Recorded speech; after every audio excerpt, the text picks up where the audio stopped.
what's going on? Welcome to the video. Don't go away. We're going to explain what is happening now.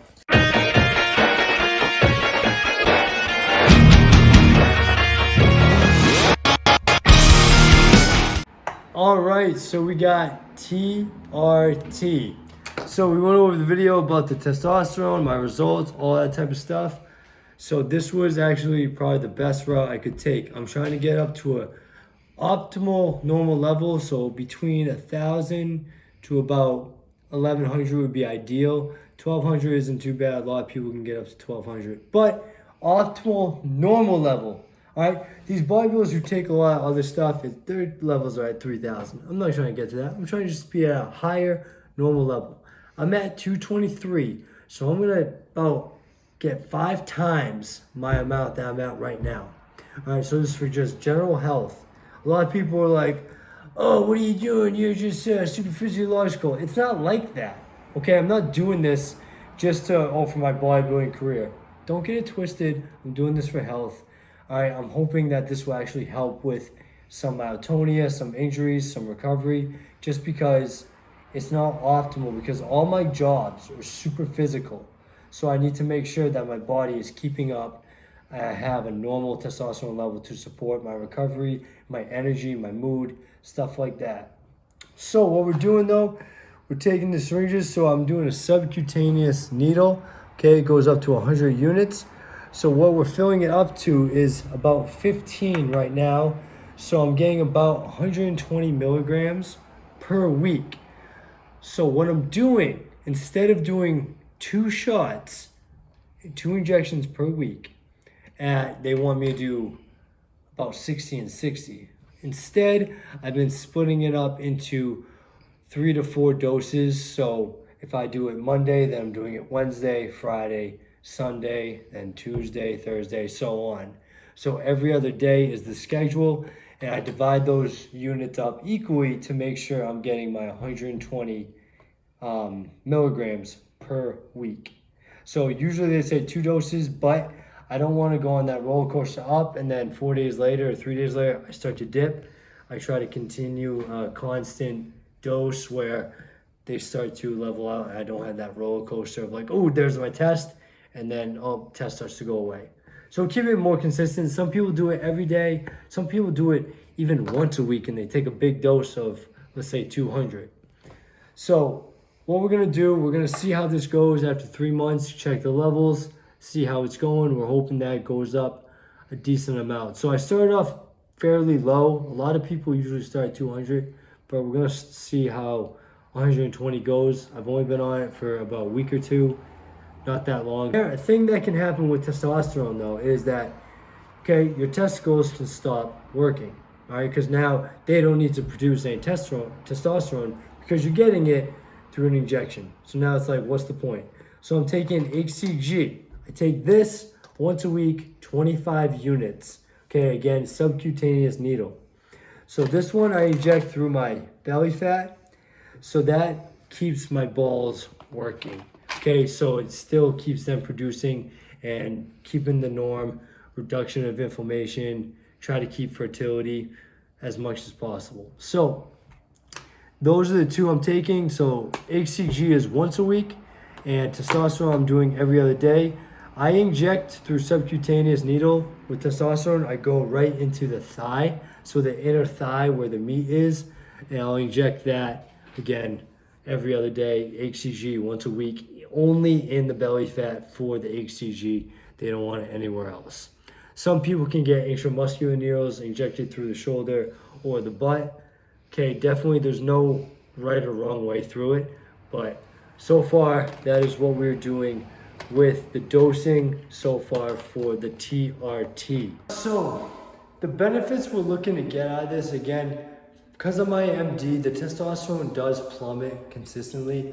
As we saw in the results, they kept on going down even after 3 years. And my testosterone was never high. Even when I was 24 and I got tested, I was at like 400. And then it went up because I started taking Clomid for fertility. And then I was at 540, came off Clomid, get tested 2 years later, go to 360, get tested 1 year later, I'm at 223. oh, but it depends on the time that you got tested. It could be up, could be down, because we know like your peak is at 9 a.m. Yeah, thanks. I know that. So what do you think I did? I got all my tests at the same freaking time. Okay, I know like TRT and like talking about testosterone is such like a taboo thing, and then everyone is gonna insert their opinion. Guess what? I don't really care, all right? Because, oh, you're super physiological. Oh yeah, you're this. Oh, you're overtraining. Okay, I train 5 times a week. So what? Look at the general bodybuilder, okay? Yeah, I get it, I got MD, I get it, I totally understand. But guess what? Working out 5 times a week is pretty good. And for MD, I should be working out every day. Not like killing it hard, but like 2 days that I take off, you know, I'm trying to do some activity to keep my muscles working. Because guess what? In this world with MD, you don't use your muscle every day, you're gonna start losing it. That's just the reality of it. Okay, once you stop using your muscles, they start to deteriorate. So don't tell me it's like, oh, you're overtraining, so your cortisol is spiking and your testosterone is gonna start dipping. No, that's an idiotic statement. That's not how it works, all right? So for someone who's physical, for, you know, what they do for a living and bodybuilding, your testosterone is actually supposed to be a little bit higher. So my weight training, all that type of stuff is supposed to help testosterone, not hurt it. Especially 5 to 6 times working out a week and then a day off to rest and recover is a very typical thing for any bodybuilder to do. And even without, you know, steroids or TRT, their testosterone is actually decently high because it's a healthy, active lifestyle. All right, there's no like, oh, that's overtraining. Okay, no, that's stupid. That's for lazy people to say. It's a stupid excuse. All right, because you're wrong.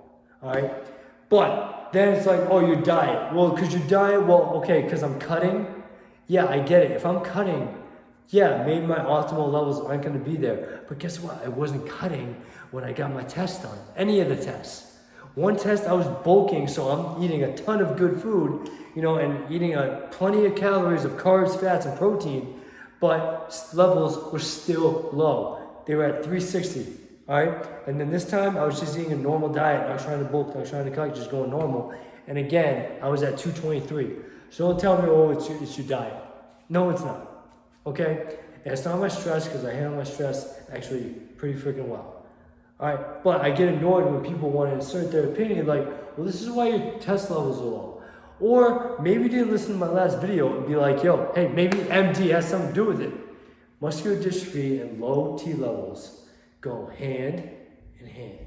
It does play a big role though in recovery, okay? I'm trying to feel better, all right? I'm trying to help my muscles recover, hopefully even gain some size and gain some strength. That is the goal. That will take about 4 to 5 months. Some people will say 3 to 4. I'm gonna go 4 to 5 just because of my situation. Also my mood, you know, you feel better, you got more energy, you're sleeping better, which I actually, you know, after 2 weeks, I'm falling asleep quicker, which feels really good. I have my energy during the day, but then I fall asleep quicker instead of having my mind spinning, and then, you know, an hour later, then I finally fall asleep. I'm actually hitting the pillow, and when I'm like, okay, I tell myself I'm gonna go to sleep, I fall asleep, which is actually an amazing feeling. So I'm actually getting more sleep this way because I still get up, you know, at 3:45 to work out in the morning, but it's like, hey, I get my extra, you know, hour of sleep instead of just spinning my wheels all night. So that feels really good.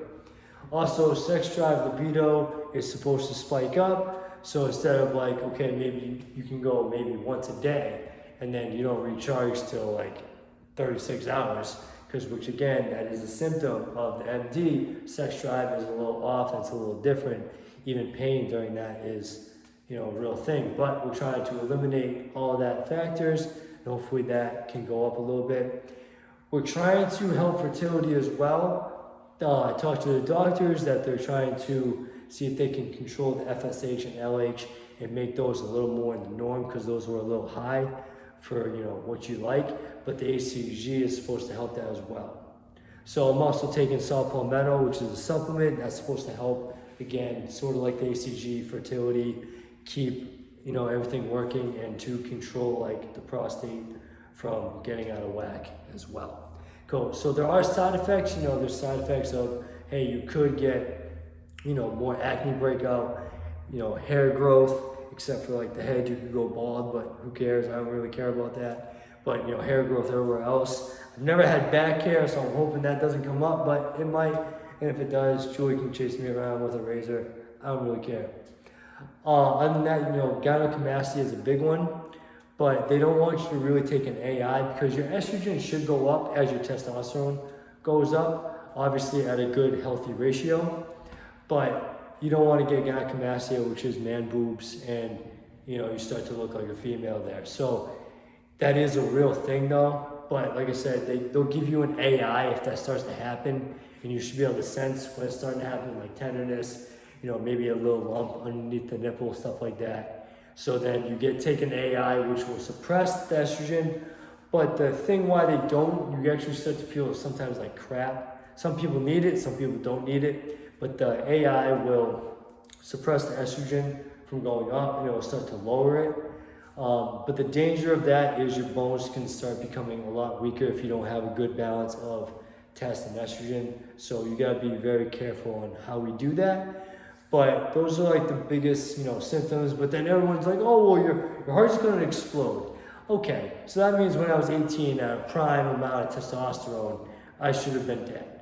No, that's not how it goes. Everyone's testosterone gets to an optimal level. All right, there's plenty of people out there who have 1,000, deciliters of testosterone and have like 150 of free T. And guess what? They're fine.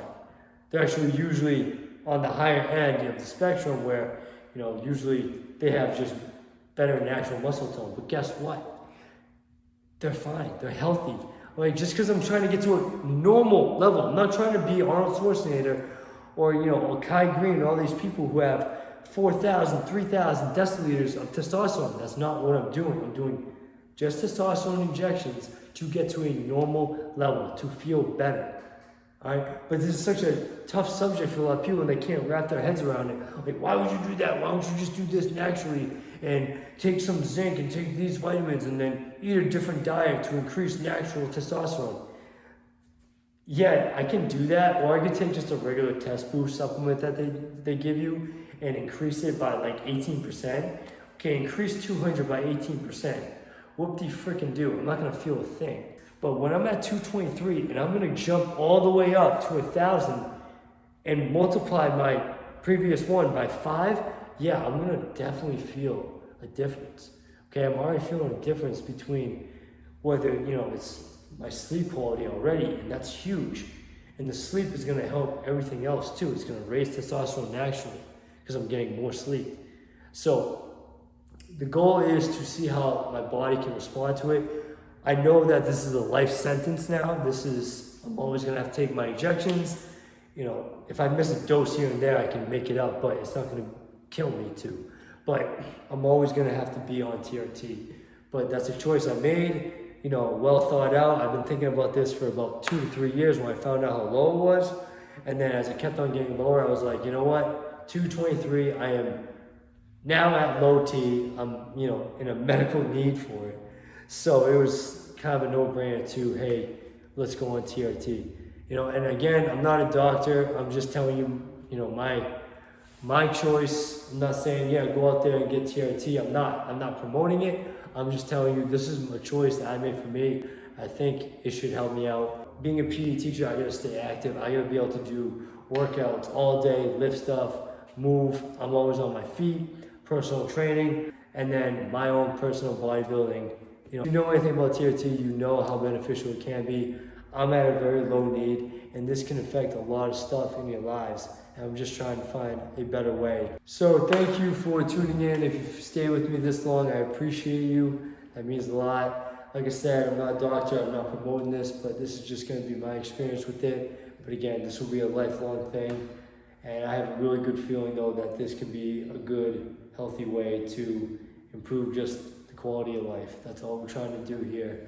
All right, so mix this with a good diet, working out, everything should go, pretty well. So hoping for the best. Don't forget to like and subscribe. Stay tuned to the next TRT videos and all the videos coming up. And I'll see you very soon.